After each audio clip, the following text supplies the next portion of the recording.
Donasi dakwah Yufid. Yuk berikan amal jariah terbaik Anda untuk dakwah dan pendidikan Islam.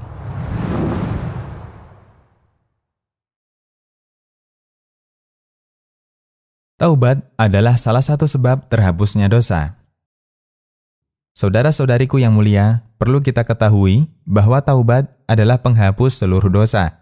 Dan di antara nama Allah adalah At-Tawwab yang maha menerima taubat, Al-Ghafur yang maha pengampun, dan Al-Ghaffar yang maha pengampun dengan ampunan yang banyak. Sehingga, sebesar apapun dosa yang dilakukan oleh seseorang, maka jika ia bertaubat dengan taubat yang sebenar-benarnya kepada Allah, maka Allah akan mengampuninya berdasarkan firman-Nya yang artinya, katakanlah, wahai hamba-hambaku yang melampaui batas terhadap diri mereka sendiri, janganlah kalian berputus asa dari rahmat Allah.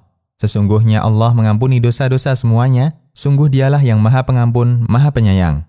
Dan kembalilah kalian kepada Tuhan kalian, yaitu bertaubat. Quran Surat Az-Zumar ayat 53 dan 54. Al-Hafidz Ibnu Katsir rahimahullah menjelaskan, ayat ini merupakan seruan bagi seluruh pelaku maksiat, baik maksiat kekufuran maupun yang lainnya, untuk bertaubat dan kembali kepada Allah Subhanahu wa Ta'ala. Dan juga merupakan kabar bahwa Allah Ta'ala mengampuni dosa seluruhnya bagi siapapun yang bertaubat dan kembali dari dosa-dosa tersebut.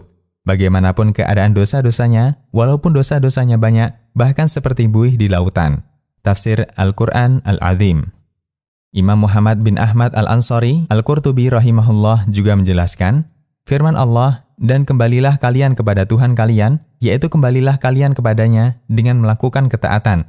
Ketika Allah Subhanahu wa Ta'ala menjelaskan bahwa siapapun yang bertaubat dari kesyirikan, maka akan diampuni dosanya. Saat itu juga, Allah memerintahkan untuk bertaubat dan kembali kepadanya. Inabah dalam ayat ini, maksudnya adalah kembali kepada Allah dengan ikhlas. Tafsir Al-Qurtubi.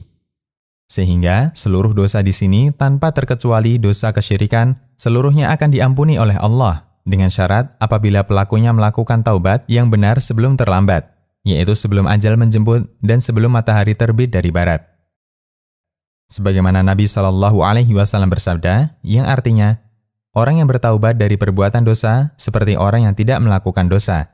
Hadis riwayat Ibnu Majah, Baihaqi, dan disahihkan Al-Albani. Maka, seharusnya kita sebagai manusia yang banyak melakukan dosa untuk selalu bertaubat kepada Allah. Sebagaimana Rasulullah SAW memerintahkan, wahai sekalian manusia, bertaubatlah kalian kepada Allah dan mintalah ampunannya. Sesungguhnya aku bertaubat dalam sehari sebanyak 100 kali. Hadis riwayat Muslim. Sedangkan, ayat ke-48 dalam surat An-Nisa, bahwa Allah tidak mengampuni dosa selain syirik, hal ini jika pelakunya tidak sempat bertaubat sebelum meninggal. Sebagaimana Al-Hafidz Ibnu Katsir rahimahullah menjelaskan, kemudian Allah mengabarkan bahwa Ia tidak akan mengampuni dosa syirik, yaitu tidak mengampuni bagi seorang hamba yang meninggal dalam keadaan masih berbuat syirik. Tafsir Al-Quran Al-Azim. Sehingga perlu kita perhatikan bahwa taubat yang benar adalah jika dilakukan dengan memenuhi syarat-syaratnya. Sebagaimana yang dirincikan oleh Syekh Muhammad bin Shalih Al-Utsaimin rahimahullah, syarat-syarat taubat adalah 1. Ikhlas kepada Allah. 2. Penyesalan atas maksiat yang pernah ia lakukan. 3. Meninggalkan dosa tersebut. 4. Bertekad agar tidak kembali lagi berbuat dosa di waktu yang akan datang. 5. Taubat dilakukan pada waktu yang tepat, yaitu sebelum datangnya ajal dan sebelum matahari terbit dari barat.